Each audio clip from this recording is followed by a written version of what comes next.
अस्सलाम वालेकुम नाज़रीन, गुजर ज़ई फार्म के साथ मैं हूं आपका दोस्त चौधरी उस्मान गुजर। जैसा कि आप सब जानते हैं कि मिर्चों का सीज़न शुरू हो रहा है।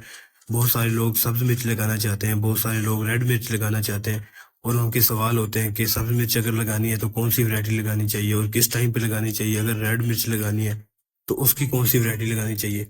दोस्तों चलें शुरू करते हैं। सबसे पहले दोस्तों, हमारे आज से कुछ साल पहले टनल फार्मिंग का इतना ट्रेंड नहीं होता था दोस्तों। अब सब्ज मिर्च पहले हम क्या करते थे, ये जो रेड मिर्च जैसा कि 7864 है, पहले स्काईलैंड 2 होती थी, पहले ये हम लगा के हम मंडी में सेल करते थे। तो इसका मतलब ये था कि ये सब्ज भी बेच लेते थे, हम रेड भी बेच लेते। लेकिन फिर जब से टनल फार्मिंग शुरू हुई, टनल फार्मिंग के आने से ये हुआ कि दोस्तों सब्ज मिर्च जो है टनल फार्मिंग पूरे पाकिस्तान में थोड़ी थोड़े पैमाने पे लगती रहती है। मतलब कि अगर लाहौर है, लाहौर में इतनी एक टनल फार्मिंग लगी होती है कि लाहौर का जो एरिया है उसको कवर कर जाए। अगर मुल्तान है, मुल्तान के एरिया में इतना एक टनल फार्मिंग हो जाती है जिससे वो मुल्तान की जो खपत है उसको पूरी कर दे। इस वजह से जो सब्ज़ मिर्च का जो ट्रेंड है उसका ख़त्म होता जा रहा है। सब्ज़ मिर्च की उस तरह से शॉर्टेज नहीं है क्योंकि टनल फार्मिंग बहुत ज़्यादा हो गई है। अगर आप लोग टनल फार्मिंग करना चाहते हो, सब्ज़ मिर्च लगाना चाहते हो, उसमें फिर ये होता है कि अगर तो सब्ज़ मिर्च का रेट बहुत अच्छा रह जाता है तो फिर आप अच्छे पैसे अर्न कर लेते हो। अगर आप सब्ज़ मिर्च का रेट अच्छा नहीं रहता, क्योंकि सब्ज़ मिर्च का सीज़न आपके पास बहुत शॉर्ट होता है, क्योंकि आप इसको टनल में इसका पौधा बड़ा करते हैं, जैसे ही टनल खुलता है ये शुरू हो जाती है।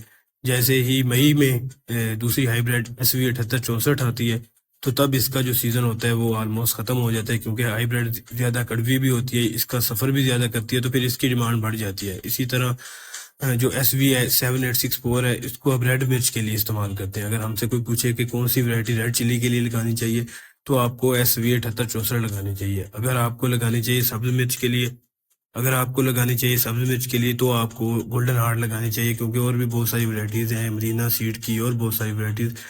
लेकिन सबसे ज़्यादा जो एवरेज देने वाली वैरायटी है वो गोल्डन हार्ट ही है दोस्तों। उसके बाद आते हैं रेड मिर्च के लिए। दोस्तों रेड मिर्च के लिए जो भी वैरायटीज़ अपवर्ड वैरायटीज़ लगाते हैं, जैसे कि 7864 है, 5508 है, इस तरह जो भी अच्छी वैरायटीज़ हैं वो रेड मिर्च के लिए यूज़ होती हैं। बहुत सारे लोग सवाल करते हैं क्या ये ग्रीन मिर्च भी सेल कर सकते हैं। जी दोस्तों, बिल्कुल कर सकते हैं, लेकिन ये ग्रीन मिर्च के लिए उतनी एवरेज नहीं देती जैसा कि गोल्डन हार्ट है। गोल्डन हार्ट की अगर आप एवरेज लेंगे, वो SV 7864 या इन वैरायटियों से वो ग्रीन में बहुत ज़्यादा औसत दे देगी, लेकिन जब उसकी रेड की बारी आएगी तो उस तरह का रेट नहीं मिलेगा।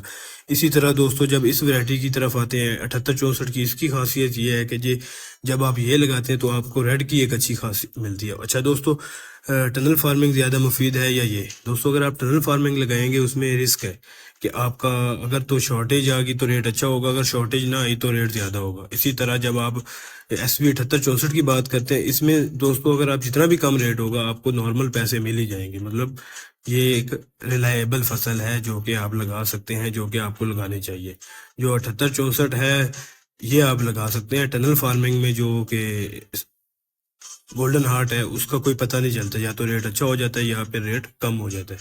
लेकिन दोस्तों ग्रीन मिर्च के लिए जो है वो आप फिर गोल्डन हार्ट ही लगाएं, क्योंकि गोल्डन हार्ट की एवरेज ज़्यादा है दोस्तों। इसी तरह ये 7864 है, ये रिलायबल वैरायटी है। ये जो मतलब कि जो रेड चिलीज के लिए है उसका फ्यूचर है, जो कि ग्रीन चिली का उसका उस तरह से फ्यूचर नहीं है। मैं अब आपको अगली वीडियो में बताऊंगा कि रेड चिली का कैसे फ्यूचर है।